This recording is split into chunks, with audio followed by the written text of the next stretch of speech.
So I think there's something really strange on the surface of this gospel as we read it today, because we have the moment where Jesus has told Simon and his friends to cast out their nets for a fresh catch. They've caught nothing all night, and they yield this huge harvest, this great catch of fish. Well, that's a miracle. They're clearly impressed by it. But I don't think it really seems to explain on the face of it Peter's response. Because Peter's response to that is, "Leave me, Lord, I'm a sinful man." It seems a bit strange, doesn't it? That the response would be that Simon Peter's aware of his sinfulness, and he actually says, "Go away from me," to Jesus. Surely, if you've just had this incredible outcome, this amazing catch of fish beyond what they could possibly imagine, surely that's cause for celebration, it's cause for delight and joy, not "leave me," not I need to get away from you because I'm a sinner. What's going on here? What's happening? Well, I think an important way that we can understand it is by having a look at the first reading for a moment. The first reading is from the book of the prophet Isaiah, and we're told that Isaiah one day is in the temple and he receives this revelation of God's presence. God is dramatically present to him, surrounded by seraphim, and the experience is completely overwhelming for Isaiah. He says, "Lord, I am a man of unclean lips, and I live among a people of unclean lips, and my eyes have looked upon the King." He's aware that he's been given this unique grace, this power, maybe not unique, but certainly unusual grace. And it's grabbed him, and in the moment as he experiences that, he's very much in touch with the fact that there's a shadow that's being cast between him and God. In the presence of God, he becomes aware of the shadow on his heart, the shadow on his conscience. I'm a man of unclean lips, and I live among a people of unclean lips. He's aware that there's a distance, that there's a gap as he comes into the presence of God. And he says, "Alas," because he thinks, "I've looked upon the King. How can I even stand? How can I even live having looked upon the King in the state that I'm in?" Does that not make more sense then of Peter's response? Because I don't think it's about the fish in the gospel today. I think that what happens is that Peter experiences, sure, the outward sign is the huge catch of fish, but in this moment, this encounter between Jesus and Peter, he has an experience that is like Isaiah's in the temple.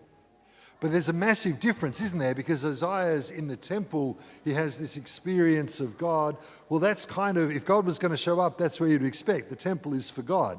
It's God's house. And it's God that Isaiah encounters, we're told. But Peter meets the man Jesus, and he has the same experience. It's not in the temple, it's on a boat on the Sea of Galilee. And it's in this man Jesus that Peter is filled with a sense of, I am in the presence of someone transcendent, beyond me, divine.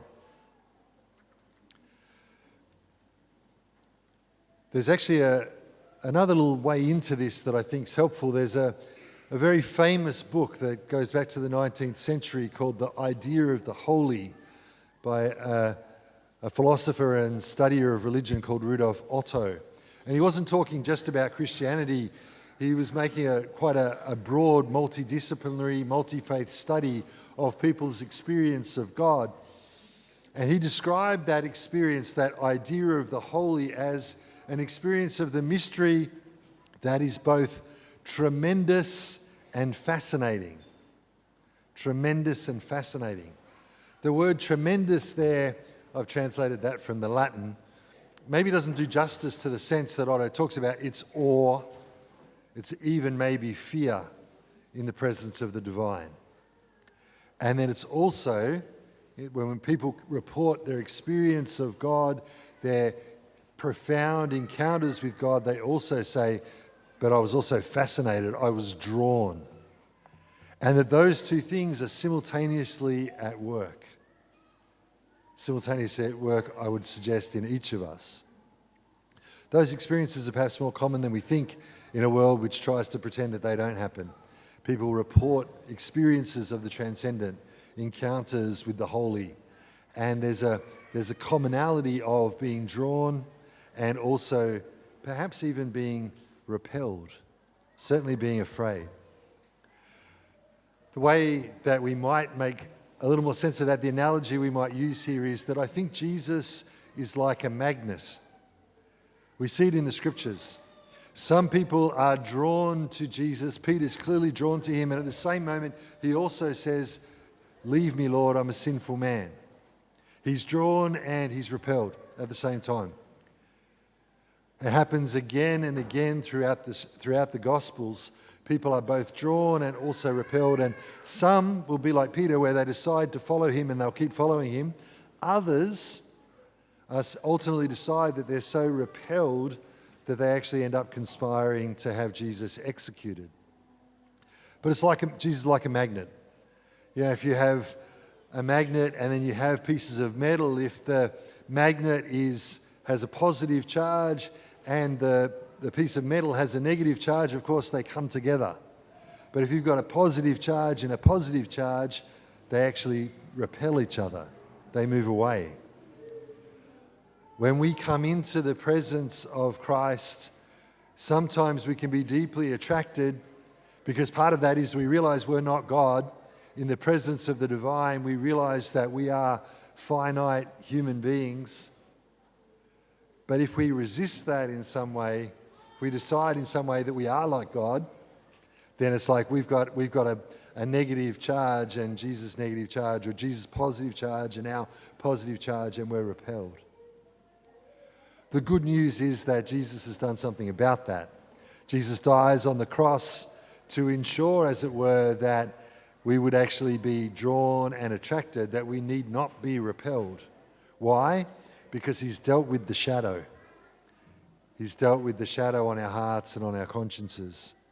He did that by dying on the cross out of love for us to bring us forgiveness. The gospel today also tells us that in the light of such an encounter, in the light of such an experience, the disciples decide to leave everything and follow him. They decide to leave everything and follow him.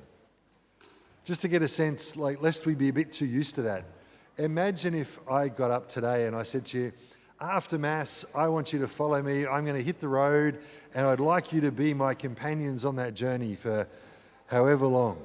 You don't even know how long it's going to take. Well, you'd laugh me out of town, right? Okay, nobody's joining me for that. But these people were prepared to leave everything in order to follow Jesus. There was something so stunning about the impact of his person that they were prepared to leave everything. Are you and I called to leave everything? What would it mean for us to drop our nets? Well, I'm not sure if anybody here, I was talking to someone before Mass who's a recreational fisherman. Don't know anybody who's a professional like Peter and his friends. Do you need to leave your job? Do you need to leave the life that you've known? You know what? Sometimes the Lord does call people like that. He does call them to leave everything that they've ever known in order to follow him. But most people, what he actually asks you to do is to drop your nets and follow him, as it were, within the context of the life that you live. To say yes to him and follow him within the context of the fact that you have life commitments, that you're married, that you have children and so forth. What does it look like to follow Jesus as radically as the disciples did, but also know that you're living out your life in the realities of 21st century Sydney? Well, it most significantly and importantly means that nobody else gets your worship. Nobody else gets your absolute love. That belongs to God alone. That's the cause of the shadow on our hearts and conscience. It's when we think that either someone else or something else or perhaps even more likely ourselves, actually belong in the place of God. You know, sometimes people have that tremendous experience of God, that transcendent experience of God as they come to Mass. When they often talk about it, they'll say, it's not like it's happened before or since, but I was at Mass one day and I was just absolutely transfixed by the reality that God is here. For others, it'll happen in other places and locations. As I said, it's more common than we might perhaps imagine. But of course, it stands to reason because we have a God who wants to be with us. We have a God who wants to reveal himself to us. We have a God who wants us to be in communion with him. So as we enter into Mass today, I'm not promising that you will have that experience today. But here's the thing. Whether you feel it or not, whether you feel like you're experiencing it or not, the truth is that the Almighty Creator of the universe comes to be with us at this and at every Eucharist. And he speaks to us, as it were, in this Mass, inviting us to come and follow him, to drop our nets, to leave behind old securities and consciousness in order to say a deeper yes to him.